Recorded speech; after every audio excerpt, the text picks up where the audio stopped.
હજુ ક્યાંક ક્યાંક મોબાઈલની રિંગ વાગે છે. કૃપા કરી અને સેલફોનને મનમોહનસિંહ મોડ ઉપર મૂકી દેજો. એક બેન એના વરને છૂટા મોબાઈલ મારે, બોલો, ઇન્સ્ટ્રુમેન્ટ છૂટું મારે, લમણામાં આવે, ટીમચું થઈ જાય તો એનો ઘરવાળો બેઠો બેઠો દાંત કાઢે. મેં કીધું આ છૂટા મોબાઈલ મારે, મને કે ભલે મારતી ઇનકમિંગ ફ્રી છે. એટલે મોબાઈલ બંધ રાખજો, થોડી શાંતિ રાખજો. મારી વાત શરૂ કરું.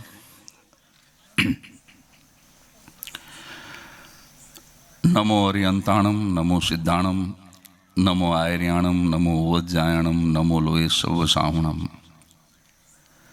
ऐसो पंच नमोकारो सब पावपणासणो मंगलाणम च शोभे सिंह पटमम हवै मंगलम. सर्वे भवन्तु सुखिना, सर्वे सन्तु निरामया, सर्वे भद्राणि पश्यन्तु मां कश्चित् दुख भाग भवेत्. मोटा वडाला जेवा गोकुळिया गामમાં ઊન તમે બેઠા હોય, આવતા હતા ત્યારે આદરણીય ભરતભાઈએ એમના મોબાઈલમાં મારી જે ક્લિપ કાઢીને મને સંભળાવી.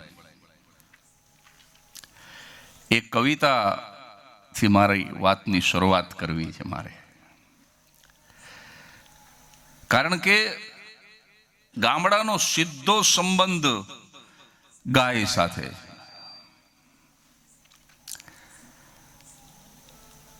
ગુજરાતનું ગામડું કેવું છે, હું પોતે મારા વતનમાં જ્યારે વર્ષો પછી ભૂલો પડ્યો ત્યારે મેં 2-4 લાઈન જે લખી છે એનાથી મારી વાત મારે શરૂ કરવી છે. આમાં મુંબઈના મહાનગરમાં રહેનારા માણસો પણ છે અને વડાલાના માણસો પણ છે. તો ગામડું કેવું છે સાહેબ, કે ધૂળ ઢેફાન પાણા હોય, ભીતે ભીતે છાણા હોય, ટાણા એવા ગાણા હોય, પણ ગામડામાં મળવા જેવા માણા હોય.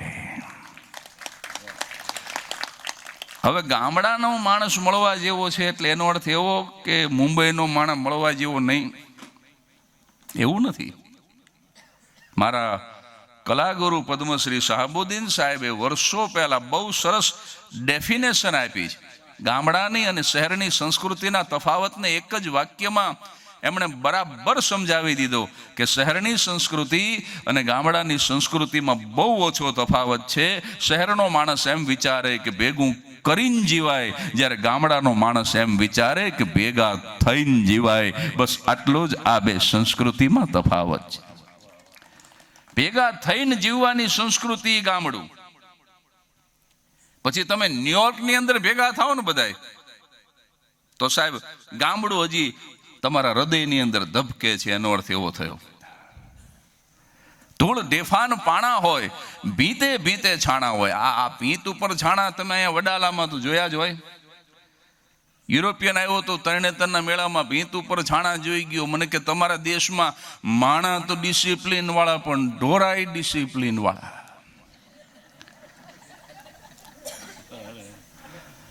મેં કીધું ઢોરમાં ડિસિપ્લિન ક્યાં જોઈ ગયો? મને કે ભીત ઉપર પોદળા કેવા લાઈનસર કર્યા. આપણી સંસ્કૃતિની ન સમજે સાહેબ, કારણ કે પશ્ચિમનો માણસ. ગેટવે ઓફ ઇન્ડિયા એક યુરોપિયન ઊભો હતો અને એક બેનના કપાળામાં મોટો રૂપિયાના સિક્કા જેવડો ચાંદલો જોઈ ગયો. હવે આ આપણી સંસ્કૃતિ છે, એની નથી. એને અચરજ થયું એટલે બેનને જ પૂછ્યું કે મેડમ વોટ ઇઝ ધીસ? જોકે હવે ચાંદલો એટલે પતિ બરાબર, પણ ચાંદલાના જે ભાવ ગગીડા છે, 1 રૂપિયાના ડઝન મળે, બોલો. અને પાછો ગમે ત્યાં ચોઈટો હોય, અરીસા ઉપર ચોઈટો હોય, કબાટ ઉપર ચોઈટો હોય, નળ ઉપર ચાંદલો ચોઈટો હોય. હા, નળ ઉપર ચાંદલો ચોઈટો હોય ને કે તમારા ભાઈને શરદી થઈ ગઈ. અમારા ભાઈને શરદી જ થાય ને 3 દીથી ચાંદલો નળ ઉપર ચોઈટો. આ નળ ઉપરથી ઉખાડો, નહીતર આ શરદીમાંથી ન્યુમોનિયા થાય. હવે હવે આખું બદલાઈ ગયું સાહેબ. હવે બે બેન શાક માર્કેટમાં ભેગા થઈ જાય, કાં કાંતા કેમ છો ને કાં શાંતા કેમ છો ને, લે કાંતા તારો ચાંદલો પડી ગયો લાવ તારો લગાડી લો. જો આ ક્યાં સુધી આપણે જતા રહ્યા. જૂના જમાનામાં કહેવત હતી, જે બેનનો સેંથો સીધો, આ બહેનોમાંથી જ કોઈ પૂરી કરી દે કહેવત. શું કહેવત હતી?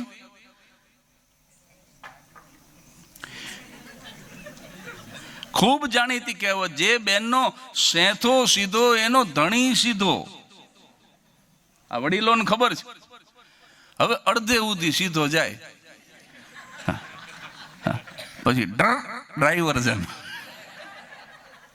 એક બેન તો મોટો 3 ફૂટ ઊંચો અંબોડો લઈને ઓફિસે જતા હતા. હું તો આવડો મોટો અંબોડો જોઈને વાયા ગયો તો રિસેસ પડી તે અંબોડો ખોલીને ટિફિન કાઢ્યું. બોલું, મને કે હું તો 3 ખાનાનું આમાં જ લાવું. એટલે આ મજા છે સાહેબ. એક ભાઈ એટલો બધો કંટાળી ગયો, એના સસરાને ફોન કર્યો. એના સસરાને એ કે તમારી દીકરી બહુ હેરાન કરે છે. એના સસરાએ ફોનમાં જ જવાબ આપ્યો કે તમારા ઘરે 25 વર્ષથી જે કટપીસ છે એનો તાકો હું 52 વર્ષથી હંગરીને બેઠો છું. પછી સસરા જીવા ત્યાં સુધી જમાએ ફોન ન કર્યો. एक भाई मैंने कि पति क्या होता है? मैं कहता हूँ पति वो होता है जो सदा टेंशन में होता है. पति वो होता है जो सदा टेंशन में होता है. पत्नी मैना है वो तोता है, मैना के ऊपर सारी खुशियाँ खोता है और मैना जाए मई के तब चैन से सोता है. आ ताली पाड़ी બધા અનુભવી. હા, મારા એક કાર્યક્રમમાં એક જ કાકા તાલી પાડે. મેં કીધું તમે શોખીન લાગો છો? મને કે ના રે ના, હું તો તમાકુનો બંધાણી છું. ત્યારે ખબર પડી કાકા તો તમાકુ ખાતા. પણ અત્યારે સાહેબ આબાલ વૃદ્ધ બધા જ એટલા ઇન્ટેલિજન્ટ છે. હું હમણાં ઇવનિંગ વોકમાં નીકળ્યો, મારી પાડોશમાં મારા પાડોશીનો 5-7 વર્ષનો છોકરો બેઠો બેઠો ચોકલેટ ખાતો. સાહેબ કેટલા ઇન્ટેલિજન્ટ અત્યારના છોકરાઓ. મેં એને વણમાગી શિખામણ આપી, આવી ભૂલ કરાય નહીં. મેં એને વણમાગી સલાહ આપી. મેં કહ્યું બેટા બહુ ચોકલેટ ન ખવાય, તારા દાંત ખરાબ થઈ જશે. એ 5-7 વર્ષનું ટેણિયું એક જ વાક્ય બોલ્યું.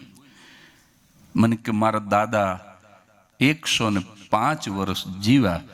મેં કીધું ચોકલેટ ખાતા હતા? મને કે ના, પારકી પંચાયતમાં પડતા નહોતા.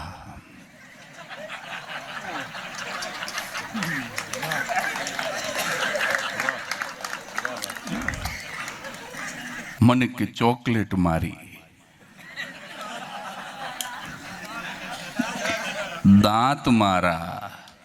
પણ ત્રીજું વાક્ય એ જે બોલ્યો ને, એ તો તમારામાંથી કોઈને વિચાર નહીં આવે.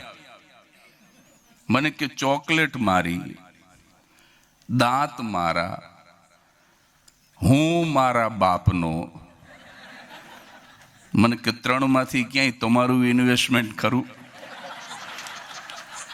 મેં કીધું ના, મને કહેતો છાના માનો વોક લ્યો ને. હું એવો ખાર ખાઈ ગયો. ઇવનિંગ વોકમાં નીકળ્યો તો હવાર સુધી આવેલો. હા, આવા નાના છોકરા આપણી ફિલ્મ ઉતારી નાખે. અંબાલાલનો હમણાં મને ફોન આવ્યો. મને કે ભોગીલાલના બાપા પંચ મહાભૂતમાં ભળી ગયા. મેં કીધું કોઈ દી નાતમાં નથી ભેળ્યા, એ પંચ મહાભૂતમાં ભળે જ કેવી રીતે? કારણ કે પંચ મહાભૂતમાં ભળતા પહેલા જ્ઞાતિની અંદર ભળવું જરૂરી છે. સાહેબ તમે નાતમાં સમાજમાં ન ભળી શકો ને તમે માનો છો કે એનાથી હેલું છે પંચ મહાભૂતમાં ભળી જવું? નહીં સાહેબ. આ ભોગીલાલના બાપા, હું જેની વાત કરું, ગુજરી ગયા. એ જીવતા હતા ત્યારે બોલો એકવાર આમ કૂતરાના 2 કાન પકડીને ઉભેલા શેરીમાં. કૂતરાના કાન. મેં કીધું બાપા વાતો ન કરશો, દીકરીઓ અંદરો અંદર વાતો ન કરશો બેટા, આ બાજુ ધ્યાન રાખ. દીકરી છે એ વાલનો દરિયો છે, પણ સુનામી ન આવવું જોઈએ. તે આમ કાન પકડીને ઉભેલા. મેં કીધું બાપા પાળેલું લાગે. મન કે તો જ પકડ્યા હોય ને. પાછા મન કે તું પકડી રાખ, તું બીડી હળગાવી લો. મને એમ થયું બાપાને તલપ લાગી. તે કચકચાવીને કાન મેં પકડ્યા ને બાપાએ બીડી જેગવીને 2 દમ માર્યા ને હાલતા થયા. મેં કીધું બાપા કેમ હાલતા થયા? મને કે મૂકતો નહીં, હડકાયું છે. હડકાયા, કૂતરાના કાન પકડાવી અને પોતાની બીડી હળગાવી લે. આ પંચ મહાભૂતથી ન પહોંચીએ કે આ પોતે જ ભૂત કહેવાય. હા, વચ્ચે મારો ડ્રાઈવર બીમાર, હું અમદાવાદ એસટી બસમાં જતો તો બસ નબળી આવી ગઈ. મેં કહું લાવને કંડક્ટરની મસ્કરી કરું. મેં કહું આ ખટારો ક્યારે ઉપાડશો? મને કે કચરો ભરાય કે તરત જ. અમદાવાદ સુધી એક અક્ષર બોલી ન હોય. પણ હું વાત તમને ગેટવે ઓફ ઇન્ડિયાની કરતો તો જો હું એક વાતમાંથી બીજી વાતમાં જતો રહીશ, પણ પાછો મૂળ ટ્રેક ઉપર વહેલો મોડો આવી જઈશ. યુરોપિયન ગેટવે ઓફ ઇન્ડિયા જોતો તો એક બેનના કપાળમાં રૂપિયાના સિક્કા જેવડો ચાંદલો જોઈ ગયો. એને અચરજ થયો એટલે બેનને જ પૂછ્યું કે મેડમ વોટ ઇઝ ધીસ? એનો ધણી સાંભળી ગયો, એને અંગ્રેજી બોલતા આવડે નહીં, લાલુ જેવો. લાલુ પ્રસાદ યાદવ અમેરિકા ગયા હતા ને, તો પાછા આવતા હતા ને, તો એરપોર્ટ સુધી પહોંચી ગયા પછી કુબુદ્ધી હુજી કે એકાદ વાક્ય જો અંગ્રેજીમાં બોલી નાખું તો અમેરિકામાં બિહારનો વટ પડી જાય. તે લાલુએ અમેરિકાના એરપોર્ટ ઉપરથી ત્યાંના મિનિસ્ટરને વિવેક કર્યો અંગ્રેજીમાં કે thank you very much for your hospitality and when you will come India I will sure hospitalize you. બોલો, અહીંયા હોસ્પિટલાઇઝ થઈ ગયું. એ કે હવે અમેરિકાથી ઇન્ડિયા સુધી ધક્કો જ નથી ખાવ. સાહેબ, આ લાલુ અત્યારે મને અચાનક યાદ આવી ગયો, પણ આ કેવો વિરોધાભાસ છે કે અહીંયા બેઠેલી દરેક વ્યક્તિ એ ગાયને ઘાસ ખવડાવવા માગે છે. ભલે પછી 1 રૂપિયાનું હોય, 1000નું હોય, 11,000નું હોય કે 3 લાખ રૂપિયાનું હોય, પણ અહીંયા બેઠેલી દરેક વ્યક્તિના હૃદયમાં એક એવી ભાવના છે કે મારે ગાયને ઘાસ ખવડાવવું છે. અને ઓલો ગાયનો ઘાસચારો પોતે ખાઈ ગયો. જો અચાનક મને આ તો હું કંઈ અત્યારે એને યાદ કરીને, અમારી પાસે સ્ક્રિપ્ટ નથી હોતી રમેશભાઈ. આ તો ઓડિયન્સ સામે બેસી જાય, બોલવાનું ચાલુ કરી, પછી ઉપરથી જે ઉતરે, જે માલિક મોકલે, જે ઈશ્વર મોકલે એ બોલવાનું હોય. કંઈ લખીને નથી લાવ્યા, લાલુને યાદ કરીને નથી બેઠો. પણ લાલુ અત્યારે એટલા માટે યાદ આવ્યો કે અહીંયા બેઠેલા જો તમામ કૃષ્ણ હોય તો લાલુ કંસ છે.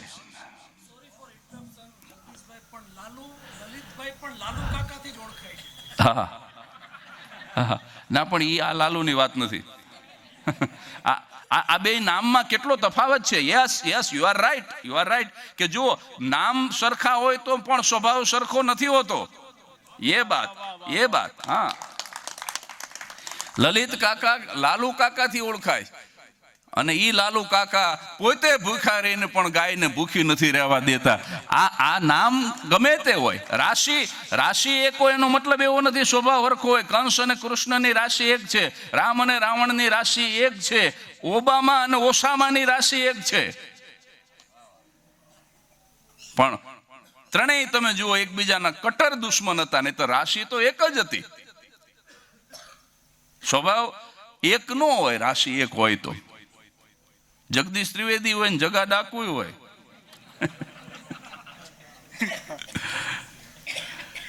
મને એક ભાઈ કીધું એ કે ડાકુ બધા રાજકારણમાં આવવા માંડ્યા. જગદીશભાઈ ઓલા ફૂલન દેવી વચ્ચે આવ્યા હતા ને, એ વખતની વાત છે કે ડાકુ રાજકારણમાં આવવા માંડ્યા. શું થાય છે? મેં કીધું ફાવી જવાનું, આમને ફાવી જવાનું. મને કે કેમ? મેં કીધું પોશાક અને પદ્ધતિ જ ફરે છે, બાકી ન્યા કર્યું એ જ અહીંયા કરવાનું. ફૂલન દેવી વખતે મને એક પત્રકારે પૂછ્યું હતું. અત્યારે તો રાજકારણની અંદર પણ સરસ સમય આવ્યો છે સાહેબ. હું કોઈ પક્ષનો માણસ નથી. જો મને કોઈ પક્ષ પગાર નથી આપતું, પૈસા નથી આપતું, હું કોઈ પક્ષનો માણસ નથી. હું કોઈનો જાહેર પ્રચાર કરવા માટે થઈને બંધાયેલો નથી, મારો સ્વભાવ પણ નથી. પણ એક વાત તમને કહી દઉં કે ભારતને જ કેવળ અને કેવળ એક જ માત્ર ભારતને માતા કહેવાય, દુનિયાના કોઈ દેશને માતા ન કહેવાય. તમે જો અમેરિકાને માં ન કહેવાય, કેનેડાને માં ન કહેવાય, દુબઈ તો નામે બાય માણા જેવું છે, કંકુબાઈ ને દુબાઈ, પણ દુબઈને માં ન કહેવાય, ભારતને માં કહેવાય, ભારત માતા. અને ભારત માતા ધર્મેન્દ્રભાઈ તાલી પાડે એકલો બેઠો બેઠો. તમારે એને ટેકો આપવો હોય તો છૂટશે, પણ તમને તાલી પાડવાનું મન તો આ વાત જ્યારે પૂરી થશે ત્યારે મારે તમને કહેવું નહીં પડે. આમ બગલમાં હાથ દબાવીને બેઠા ને એના હાથ છૂટી જવાના. જ્યારે આ વાત પૂરી થશે ત્યારે ભારતને જો હું તમે માં કહેતા હોય તો ભારતનો જે નકશો છે એને ભારત માતા ઉભા છે એવી કલ્પના કરો કે જમ્મુ અને કાશ્મીર એ માનો મુગટ છે અને કન્યાકુમારી એ માના ચરણ છે. તો મારું તમારું ગુજરાત છે ને એ ભારત માતાએ આમ લાડથી કેડમાં તેડેલું એનું બાળક હોય ને એવું રૂપાળું લાગે. અને હવે તાલી પાડવાનું મન તમને થશે કે 70 75 વર્ષથી મારી તમારી માં ઉઘાડા માથે ફરતી હતી, બે ગુજરાતીએ એને મુગટ પહેરાવી દીધો સાહેબ. બોલો ભારત માતા કી વંદે.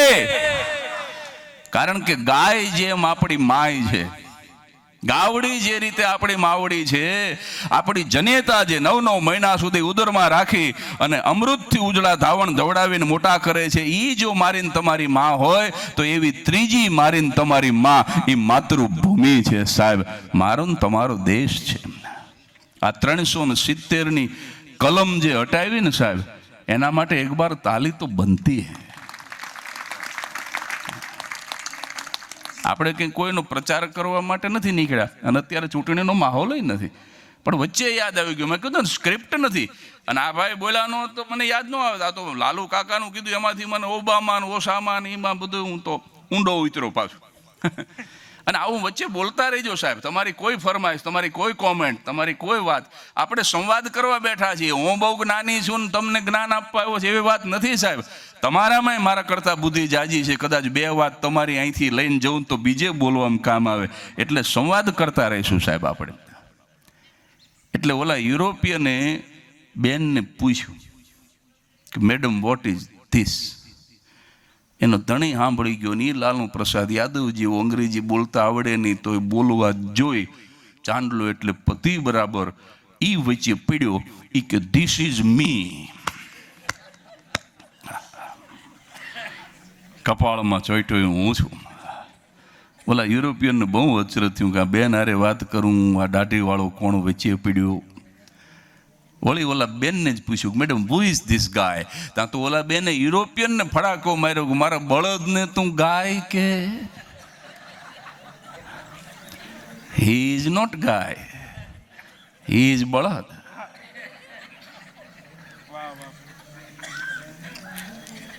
ઓલો યુરોપિયન વહેલી ટિકિટ કરાવીને યુરોપ ભેગો થઈ ગયો. એ કે આ દેશમાં ઊંડું ન ઉતરાય. એટલે મારી કવિતા પૂરી કરી અને મારે ગાય માં પાસે જવું છે. વાત હું ગામડાની કવિતાની કરતો હતો કે ધૂળ ઢેફાન પાણા હોય, ભીતે ભીતે છાણા હોય, ટાણા એવા ગાણા હોય અને મળવા જેવા માણા હોય, જ્યાં ઉકરડા ઓટા હોય, બળદના જોટા હોય, પડકારા હાકોટા હોય, પણ માણા મનના મોટા હોય, જ્યાં માથે દેશી નળિયા હોય, વિઘાયકના ફળિયા હોય, બધા હૈયા બળિયા હોય ને કાયમ મોજે દરિયા હોય, જ્યાં હામૈયા ફુલેકા હોય, તાલ એવા ઠેકા હોય, મોભને ભલે ટેકા હોય પણ એ દિલના ડેકા ડેકા હોય, જ્યાં ગાય ગોબર ને ગારો હોય, આંગણ તુલસી ક્યારો હોય, ધર્મના કાંટે ધારો હોય, હવનો વ્યવહાર હારો હોય, અને જ્યાં ડણકો ને ડચકારા હોય, જ્યાં ખોખારા ખમકારા હોય, જ્યાં પાંપરડા ભાંકારા હોય, પણ ગામડા શહેર કરતા સારા હોય સાહેબ, ગામડા શહેર કરતા સારા હોય. વડાલા છે ને સાહેબ, એની મજા છે. અને આની અંદર એક શબ્દ આવ્યો કે જ્યાં ગાય ગોબર ને ગારો હોય. અમારે ઉત્તમચંદ શેઠ એટલે જૈનો છે ને સાહેબ, ઈ જીવદયામાં આ તમે બધા મોટા ભાગે જૈનો બેઠા છો એટલે હું તમારા વખાણ કરવા કહું છું એવું નથી હો. પણ હું જે ગામમાં જન્મો છું ને આ મહાવીર સ્વામીના પગલા છે.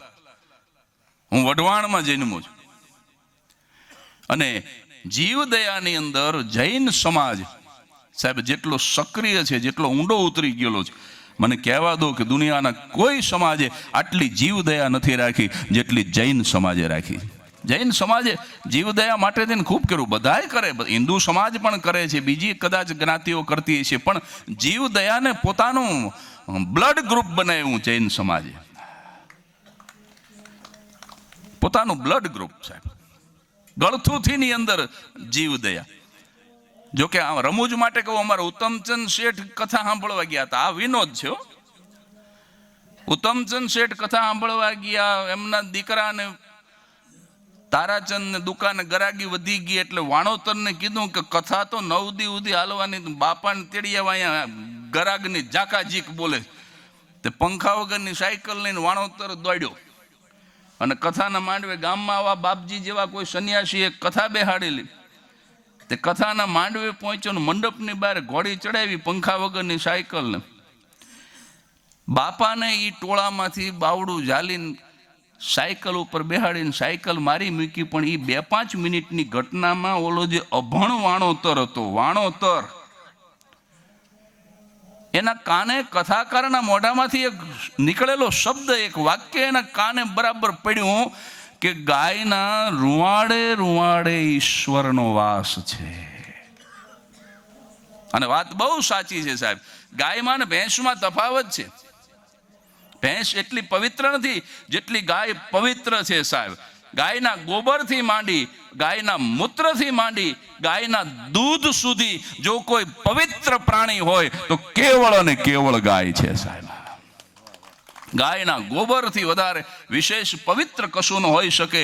ગાયના મૂત્રથી વિશેષ, ગૌમૂત્રથી વિશેષ. સાહેબ, કેન્સર મટાડી દે એવી કોઈ દવા દુનિયામાં હોય તો એ ગૌમૂત્ર છે.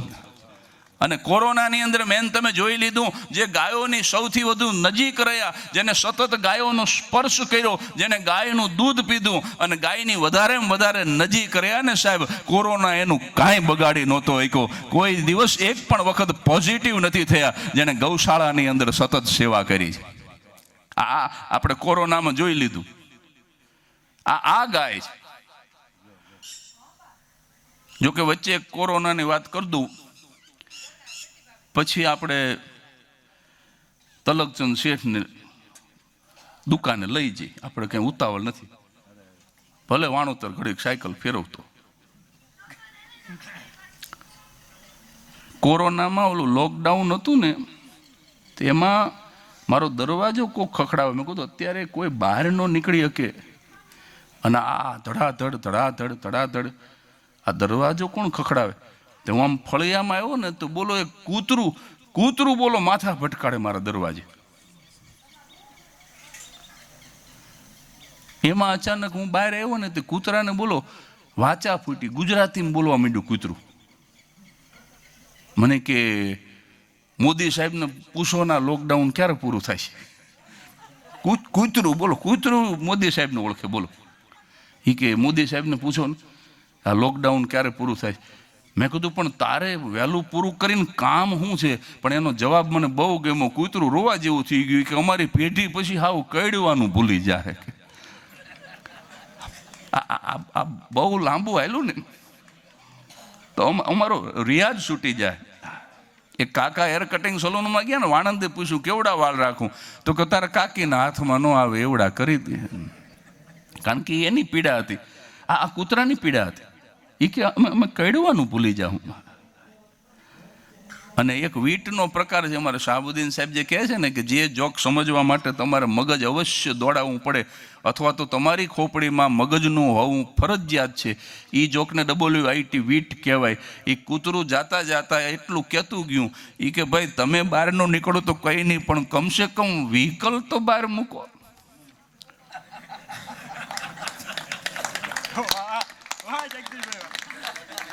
આમાં થોડુંક મોડું થાય પણ સમજાઈ જાય તો એની મજા. આ લોકડાઉનની એક તમને સારી વાત, આ બાજુ કંઈક પાછો સરસ કાર્યક્રમ હાલે છો.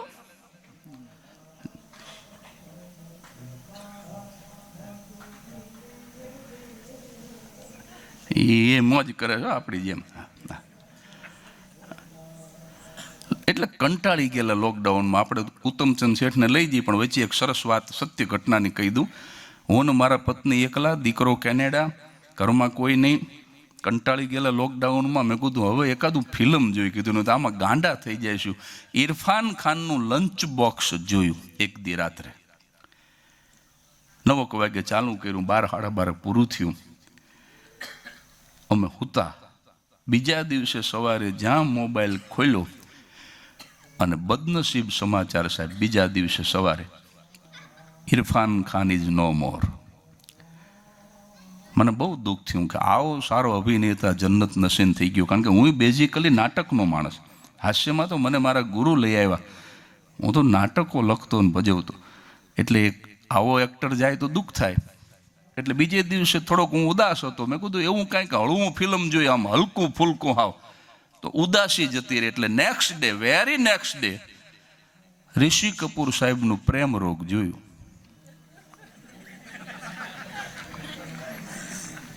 રાત્રે 12:30 પ્રેમ રોગ પૂરું થયું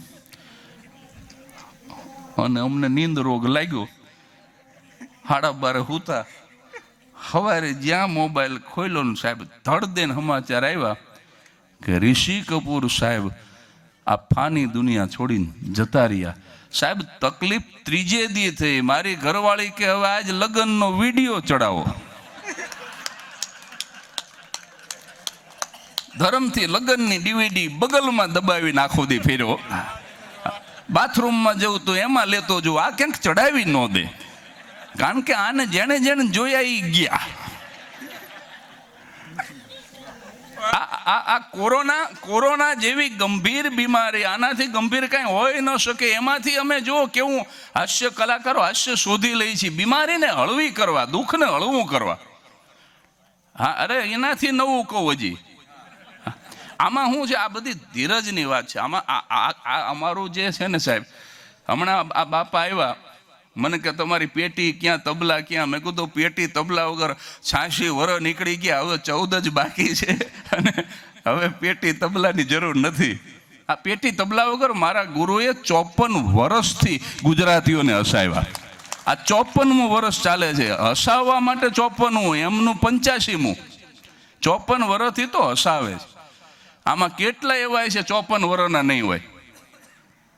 તો એ પેટી તબલા વગર કેવળ બોલીને, પણ આમાં થોડીક ધીરજ જોઈએ. આ બહેનો છે ને, બહેનો રાત્રે તમે જુઓ દૂધ મેળવે ને, એટલે એમાં દૂધની તપેલીમાં છાશના 2-3 ટીપા નાખી અને છીબું ઢાંકીને હોઈ જાય. એને ભરોસો હોય સવારે ઢેફું થઈ જાય છે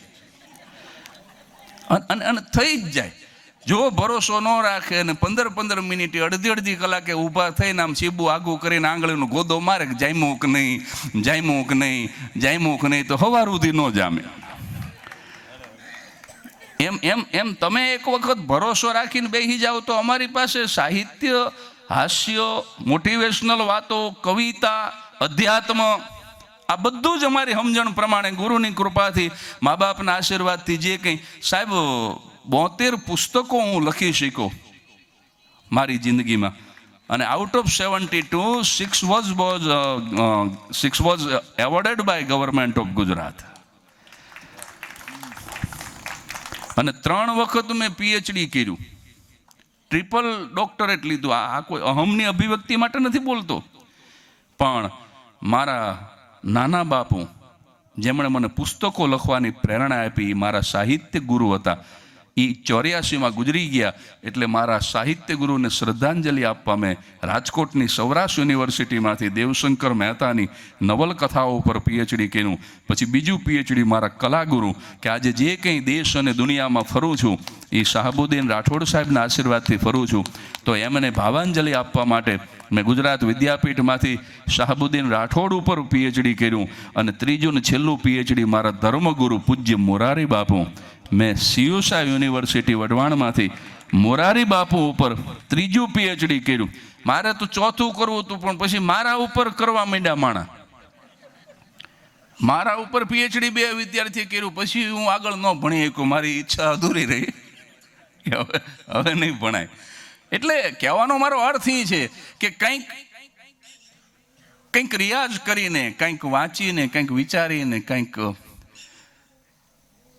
મહેનત કરીને જે 2-5-10 વાતો સારી આવડે છે તમારી સામે રજૂ કરવી છે. પણ ધીરજ જોઈ. ઓલા ભાઈએ કીધું ને આ નવું, એટલે હજી એક નવું ઠપકારી દઉં. પછી આપણે ઉત્તમચંદ શેઠને બોલાવી લઈ. ક્યારના પંખા વગરની સાયકલ ઉપર ફરે છે.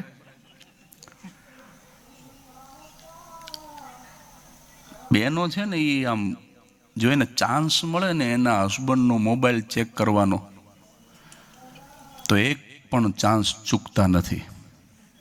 આ તમે લખી લીજો. એક ગોર્ધન નાવા ગયો, ગોર્ધન એટલે હસબન્ડ,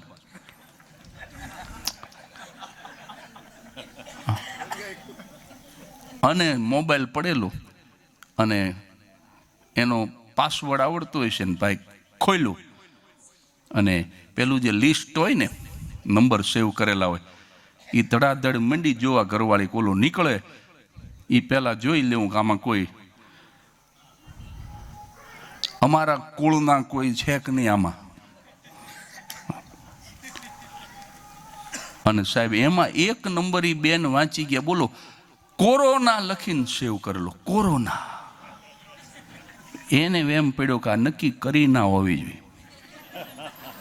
આ વાંદરો ગઈઢો થયો તો ગુલાટ મારવાનું ન ભૂલ્યો, આ કરી ના જોઈએ. એને બોલે કોરોના લખ્યું, આ કોરોના હોય જ નહીં. કોરોના કોઈ થોડું જીવતું જાગતું જાણો હોય. લાવ તપાસ કરો આ કોરોના કોણ છે એમ કરીને કોરોનામાં સાહેબ રિંગ દબાવી, રહોડામાં એના જ મોબાઈલમાં વાગી રિંગ. મેરા પિયા ઘર આયા હો રામજી. અને ઓલો ગોરધન બાથરૂમમાં રહ્યો સમજી ગયો કે આ રિંગ વાગી ગઈ છે. પછી 7 દિવસ સુધી બાથરૂમમાં સેલ્ફ ક્વોરન્ટાઇન રહ્યો, કારણ કે બહાર નીકળે તો વેલણ વાળી હતી કોરોના. એટલે ઉત્તમચંદ શેઠને આના લગ્ન ને કોરોના બે હરખા હો, લગ્ન ને કોરોના. કારણ કે બે ની અંદર માણા ભેગું થાય તો જ થાય.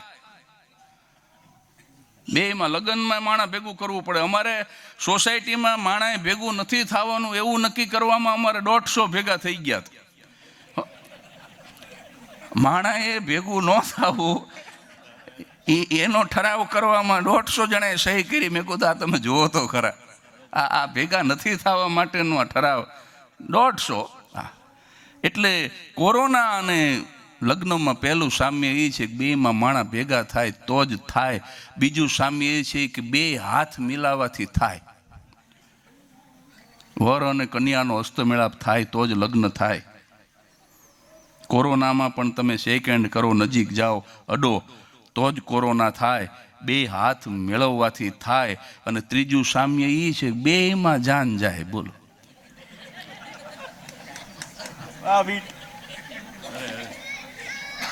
ઓલામાં જાન કહેતા વરરાજાની બસ ઉપડે એ જાન જાય,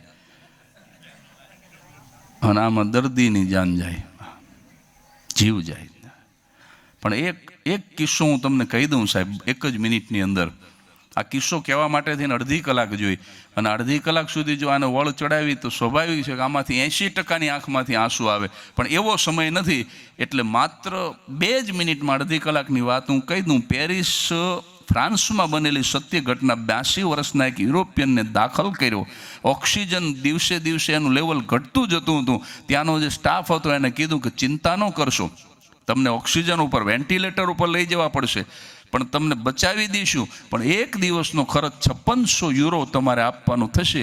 ઓલો 82 વર્ષનો વૃદ્ધ રોવા માંડ્યો. એટલે ડૉક્ટર નર્સની બધા હતા, એને કીધું કે રડશો નહીં, અમારી પાસે એવા NGOના ફોન નંબર છે, એવા વ્યક્તિગત દાતાઓના નંબર છે. એણે કીધું છે કે જરૂરિયાતમંદ દર્દી આવે તો અમે બિલ ચૂકવી દઈશું, એટલે તમારે રૂપિયા આપવાની જરૂર નથી. અને ત્યારે 82 વર્ષનો વૃદ્ધ, બનેલી ઘટના છે સાહેબ, ફ્રાન્સની અંદર. એ 82 વર્ષનો યુરોપિયન તે દિવસે એટલું બોલ્યો તો કદાચ 6 મહિના સુધી સતત મારે વેન્ટિલેટર ઉપર રહેવું પડે તો 6 મહિનાના રોજના 5600 યુરો લેખે હું રોકડા આપી શકું એટલા રૂપિયા મારી પાસે પડ્યા છે. તો કે તમે કેમ રડો છો? તો કે રડવું તો મને એ વાતનું આવે છે કે 82 વર્ષ સુધી જેણે મને મફત ઓક્સિજન આપ્યો, મેં એને કોઈ દિવસ બિલ તો ન આપ્યું, પણ મેં એને દિલ ન આપ્યું, એટલા માટે થઈને રડું છું. કોઈ દિવસ મંદિરમાં દેરાસરમાં જઈ અને મેં થેન્ક યુ ન કીધું કે તે મારી પાસેથી બિલ તો ન લીધું, મેં તને બિલ તો ન આપ્યું, પણ મેં તને કોઈ દિલ પણ ન આપ્યું. આજે રોવું તો મને એ વાતનું આવે છે કે 24 કલાક કૃત્રિમ ઓક્સિજન આપવા માટે થઈ અને તમે 5600 યુરો માગો છો, તો એ ઉપરવાળાએ 82 વર્ષ સુધી મફત ઓક્સિજન આપ્યું સાહેબ.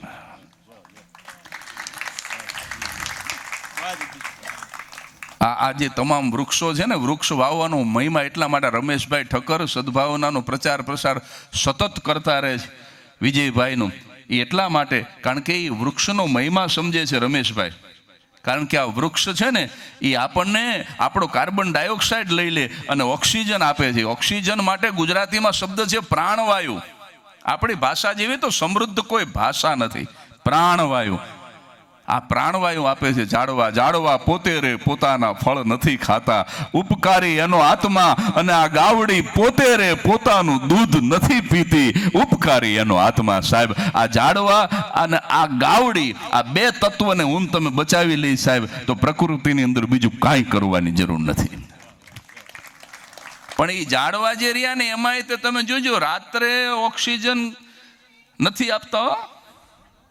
એક જ વૃક્ષ એવું છે પીપળો, જે 24/7 એ તમને દિવસ રાત ઓક્સિજન આપે, રાત્રે પણ ઓક્સિજન આપે પીપળો. અને એટલે કદાચ ગીતાજીમાં ભગવાન શ્રી કૃષ્ણએ કહ્યું છે કે વૃક્ષની અંદર હું પીપળો છું, જે 24 કલાક ઓક્સિજન આપે સાહેબ. એટલે આ ગાય જે છે ને સાહેબ, એ તો અદ્ભુત છે. ભેંસનું દૂધ પીવો ને તો બળ વધે, બુદ્ધિ ન વધે. ભેંસનું દૂધ પીવાય પણ બળ જ વધે. છોકરાઓને પીવડાવજો, આમ આડા ફાટશે. હા ખરેખર, હા ઢીકો મારે ભેંસને મારી નાખે એવા થશે, પાડા જેવા. પણ એનામાં બુદ્ધિ નહીં વધે. જો તમારે એના મગજનો વિકાસ કરવો હોય, એની બુદ્ધિની જો તીવ્રતા વધારવી હોય, તો તમારે અવશ્ય એને ગાયનું દૂધ જ પાવું પડશે સાહેબ. આ ફરક છે ગાયમાં અને ભેંસમાં. એટલે તલકચંદ શેઠને 9:30 મેં શરૂ કર્યું, બરાબર 10:15 હું 6 મિનિટ થશે, બરાબર 10:15 45 મિનિટ બોલીને મારી વાણીને વિરામ આપીશ.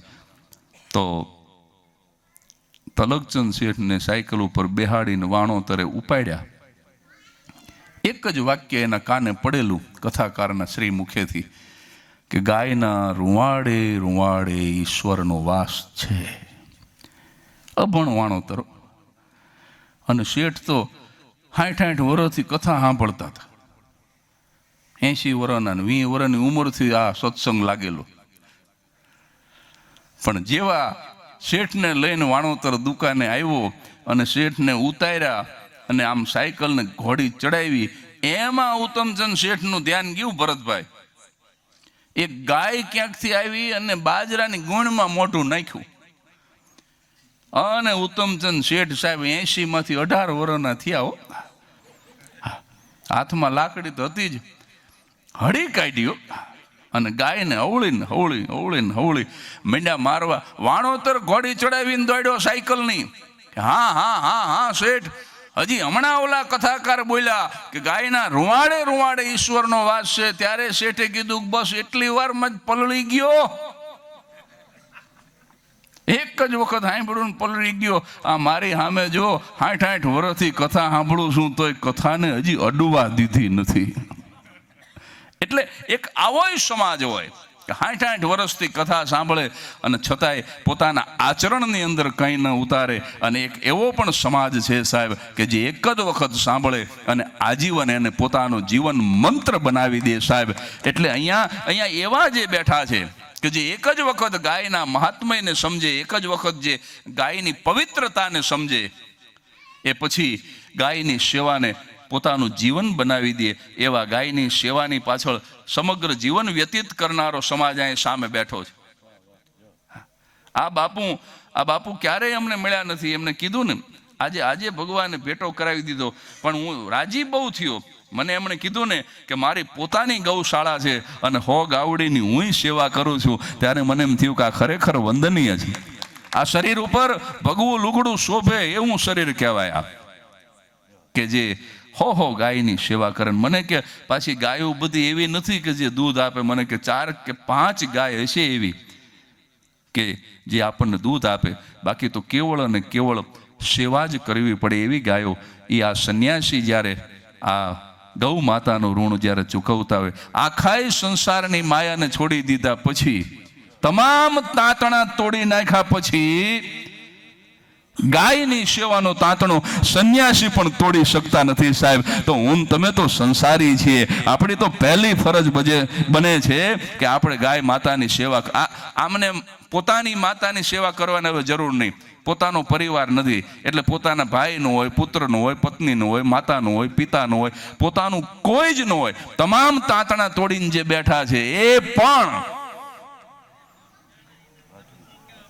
પણ ગાય સાથેનું તાંતણું તોડી શકતા નથી સાહેબ. એનો અર્થ શું થયો કે ઈશ્વર પણ ન તોડી શકે એવો કોઈ તાંતણો હોય તો એ ગાવડી મારી માવડીનો તાંતણો છે સાહેબ. સંન્યાસીને પણ જેની સેવા કરવી પડે, ઋષિઓને પણ જેની સેવા કરવી પડે, એવું કોઈ પશુ પવિત્ર પ્રાણી હોય તો એ ગાય છે ભરતભાઈ.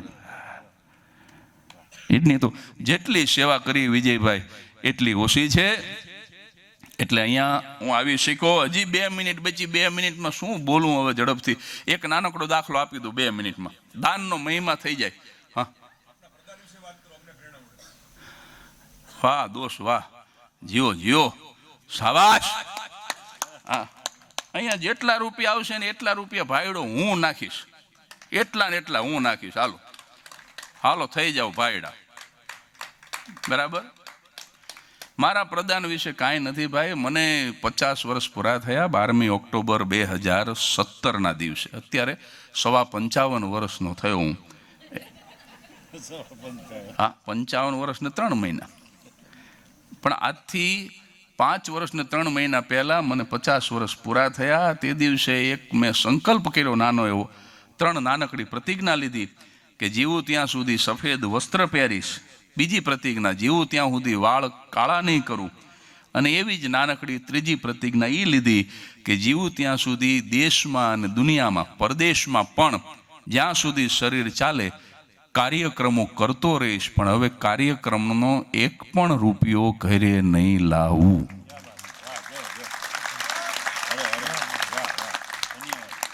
Without administration charge. હો, એમાં વહીવટી ખર્ચ નહીં. આ ધર્મેન્દ્રભાઈ મારા મિત્ર એ બધું જાણે છો. Without administration charge. આ 5.5 વર્ષમાં આપણે એક પાય વહીવટી ખર્ચની લીધી નથી. અને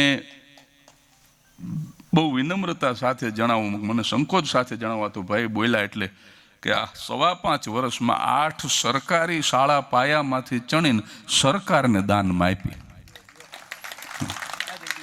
6 લાઇબ્રેરી, એ પાછી જાહેર પબ્લિક લાઇબ્રેરી. અને પાટડીની અંદર એક ચાઇલ્ડ માલ ન્યુટ્રિશન સેન્ટર, એટલે કે બાળ આરોગ્ય સેવા કેન્દ્ર. એટલે 5.5 વર્ષમાં 15 તો ઇમારત બનાવી અને સમાજને આપી શીખો. ઈશ્વરે મને નિમિત્ત બનાવ્યું. અને હવે આટલું બોલી નાખ્યું છે એટલે રકમ બોલી નાખું. 5.5 વર્ષમાં 4 કરોડ ને 85 લાખ રૂપિયા હાથથી આપી શીખો. લોકોને હસાવીનો, ફાળો ઉઘરાવીને નહીં.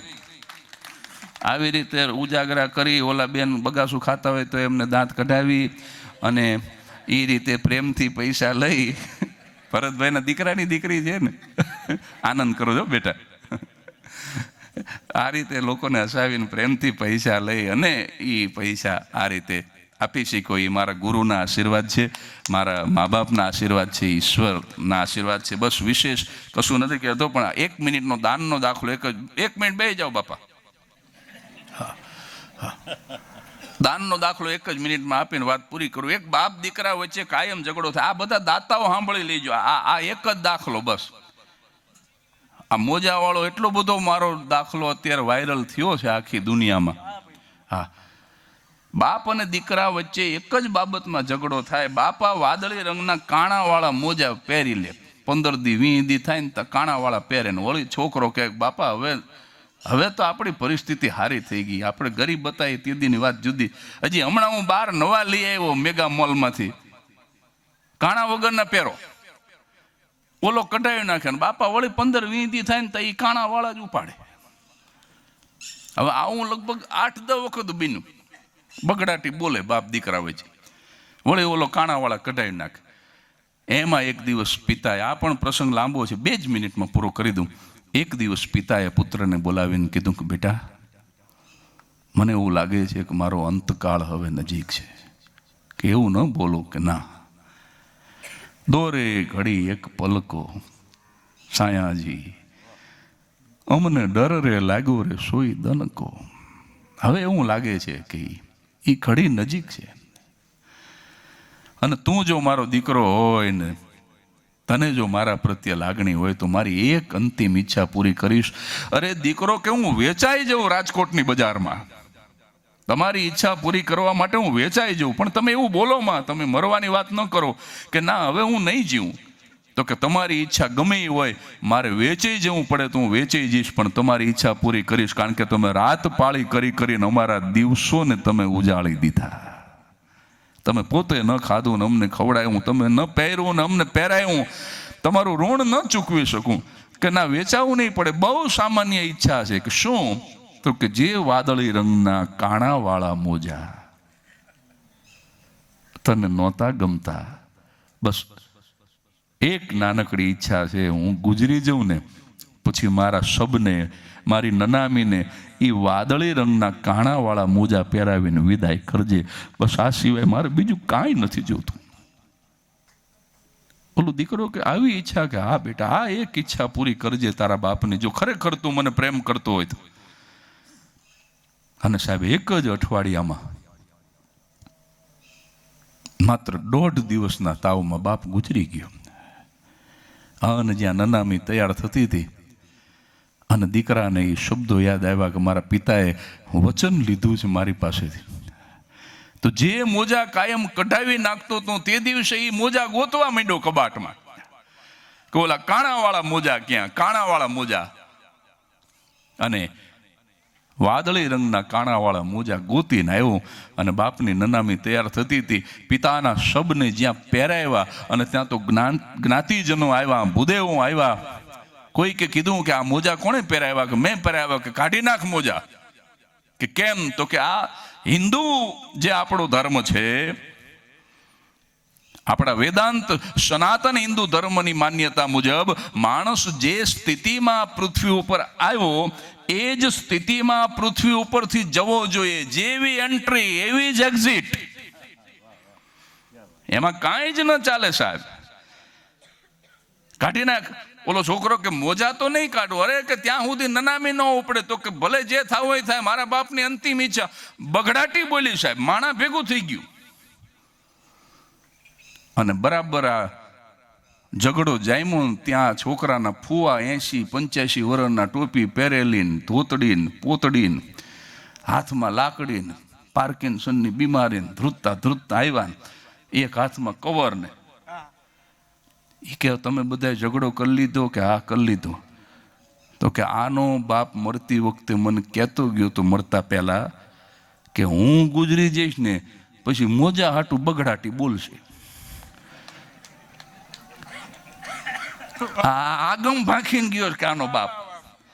અને મને એક એનવલપ આપતો ગયો છે કે હું ગુજરી જાઉં પછી મોજા માટે થઈને ઝઘડો જામે એ વખતે બધાને ઊભા રાખી અને મારો એકનો એક દીકરો, પાછો એ એક જ દીકરો હતો એનો, મારા એકના એક દીકરાને મેં મરતા પહેલા જે અંતિમ પત્ર લખ્યો છે એમાં પાછું એક જ વાક્ય લખ્યું છે.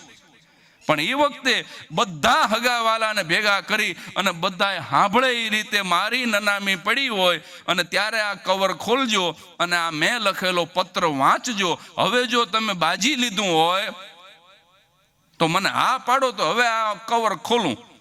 એટલે બધા કે જલ્દી ખોલો, હવે ઝઘડો નથી કરવો. શું લખ્યું એના બાપાએ મરતા પહેલા?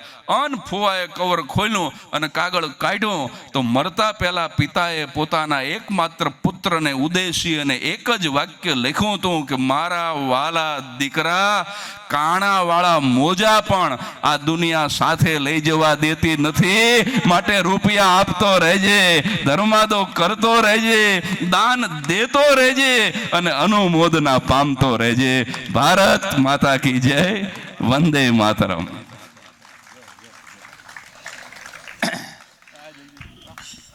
મારા કલાગુરુ શ્રી શાહબુદ્દીન રાઠોડ સાહેબને આપણે મન ભરીને માણીએ.